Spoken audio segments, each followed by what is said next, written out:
ตอนแรงทุกคนเอ้ยมาซุ่มมาแซวกัน อันฤดูหนาวเข้ามาฮอดแล้วหนาวมามื้อแรก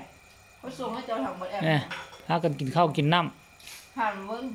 อันนี้ซุมเฮาก็ ท่านตกลงหรอกว่าเลิกสิต่อมาอันวัน อยากกินปลาลาดก็ไปซื้อปลาลาดมาอยากกินปลานั่นก็ไปซื้อปลานั้นมาได้เนี่ยพากันไปซื้อเอาเนี่ย อันนี้ปลายัดไส้ยังเหลืออยู่อ่ะปลายัดไส้เหลือ2ตัวแซ่บๆเราเฮ็ดหอมๆแต่อันนี้ได้เรื่องไปจ้ำน้ำมันก็ยังว่าแซ่บแล้วเบิ่งแหมฝีมือแม่เฒ่าโอ้ย เขาตะกี้ของปุ้งฮูวัน เศร้ากับปลาแรงกับปลา หมอละลาปุ้งฮูเวลามีรถเข็น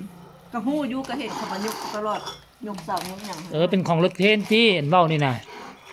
เหลือคน เจ้าของรถเข็นนั่นแหละ ว้าวขนาดเราติดใจปลานี่เลยมันเนี่ยตะกี้บ่กล้ากิน เอากระมี2ตัว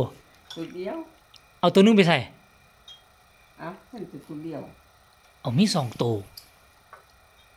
บ้านที่บอกตัวเดียว ยกประมาณ1กิโลหัว โอ้ตัวหนึงใหญ่ซ้ำถ้วยพี่น่ะแม่ นะ บ่มี อันนี้ตัวน้อยมันได้นี่ตัวใหญ่ไปใส่ โอ้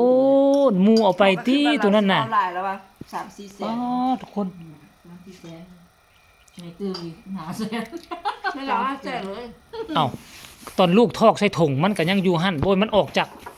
เต้นออกอยู่หั่นน่ะ จิ๋ว เจ้าก็ส่งตู้เราส่งตู้เจ้าไปให้เราเบิ่ง มากินเลยไหมเท่า แล้วบทอดาว โอ้น่ะ กบน้ำนะนี่นะ ตู้ มันอยู่ในน้ำนะ ตู้เจ้ามันก็สิต่างกันเพราะปานใด เอาแม่อันนี้แซ่บนี่กินนี่ไหม บอกว่า2 คูณ 3หรือ2 6ให้ดู อืม ค่อยอันเวลาเฮ็ดขันหยับทางเขาก็สิได้ข้างหลัง กลางมันยองตู้เบื่อเหือมันจะสูงเป็นไงกว้างเท่าหน่อย แซ่บเลยขนาดพักบ่ครบเลยนี่เนาะพักซีบ่มีเนาะอดเอากำลังปลูกอยู่หั่น ตู้เล็ก มื้อนั้นเขาไปให้เขามันเขาอันเอาเบอร์อยู่แอปเฟซเข้ามาบ่ไกลๆกันยังไม่ได้5เสียบ่ฮู้ คันอยู่พุ่นทึกหมออยู่ลุ่มนี่ก็ทึกกว่าทางผ่านของเรา ค่ะ รถเทรนอยู่ลุ่มนะ ลูกมันไปถามแล้วนะเขาบูมาก